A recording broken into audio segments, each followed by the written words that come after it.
You know that you have 1,000 moments in every day when you need to be rescued and delivered from what? You. From the problem of you. You have a desire, you have an esteem for that throne in your life. You want to be in control, you want it to be your way. You are a problem, you are a rebel against the kingdom agenda. You need to be saved.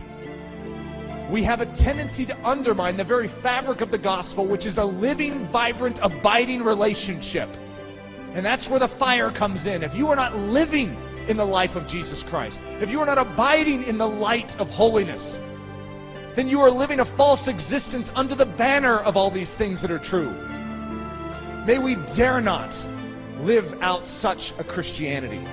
Our world is wanting to flush Christianity down the toilet because of this very thing. Christians that speak grand thoughts and live horrible lives. We're so used to hearing the futility. We're so used to hearing about the failure, and we know the failure in our own life, that we don't believe in victory anymore. We have more faith in the power of Satan over our life than we do in the power of Jesus Christ to deliver us in our life. What has happened to the church where we have faith in Satan? We have faith in the power of darkness. We have faith in the power of sin. What has happened to us when we've lost the faith in the power of God? How often do we do that in our life? It's like, well, my sin is special. My problem is special. Sure, God did this for that person over there. Oh, yes, He did this for me in the past, but that was different. God can do things like that, but this is different. I would need something bigger than God for this. Such is my lot in life, to allow this sin to control me because God can't deal with it. Woe is me. Selfishness at the core is to think that you have a special problem. A problem that God cannot deal with, that God didn't deal with at the cross. You do not have anything special that's been dealt out to you. You have sin. You have rebellion. You have selfishness. And God is an expert at dealing with it. He will deal with every vice in your existence. You simply must believe it. God wants to purge us of everything that stands against His agenda in our life, which is a life of faith. It's a life of absolute confidence. When He says it, when He promises it, we esteem it and we say He will perform it, and our life matches up and we take a step forward. I will stand in this exact point and say He will do it until I die. Why do I have such a confidence? Because He's done it in me.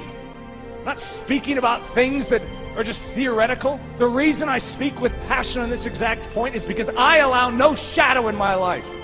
I detest shadow. We're in the midst of a war. Shadow is constantly trying to cover our life. We must not let it. That even as I speak tonight, you're saying, God, shine your light into the shadow. Please do not allow anything to remain. There's a part of you that rises up, and there's another part that says, whoa, be careful. If that shadow is exposed, if God gets into that, who knows what will happen to you? Why? Why would we hesitate? The God of the universe has literally given us, laid out for us a banquet for the soul.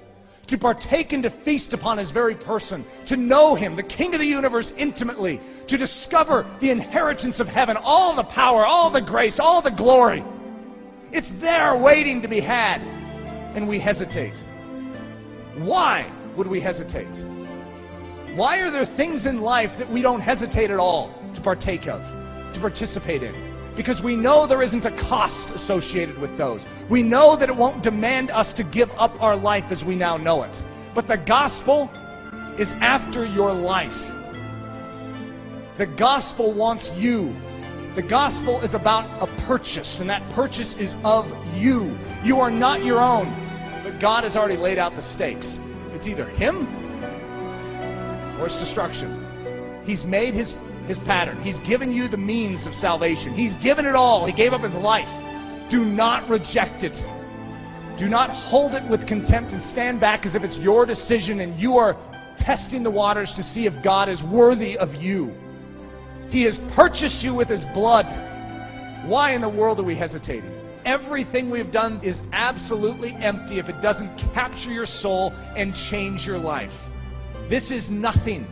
In fact, it will harm you, because now you will have actually heard the truth, esteemed it, and think you have it because you've heard it. But the fact that you have heard these things does not mean you have it. And tonight we must grapple with the difference between hearing and having. We love each of you so much that we do not want that shadowy side to continue. However, if it's there, it means you need the gospel. It means you need the power of God into salvation. Salvation is not merely the beginning point where, yes, I was saved and now I get to experience eternity with Jesus Christ.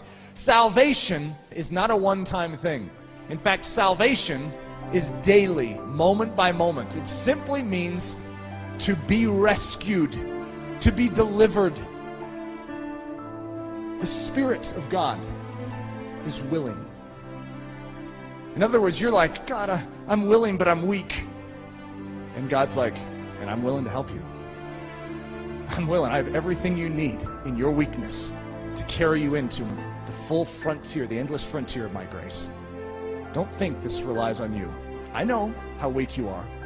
Just call out to me. Ask for my assistance, and I will give you everything you need. As Oswald Chambers says, when obedience is in the ascendant, in other words, God has called you, and you know what it is. Simple obedience. He says, just obey, step out. He says he will tax the remotest star and the last grain of sand to assist you with all his almighty power.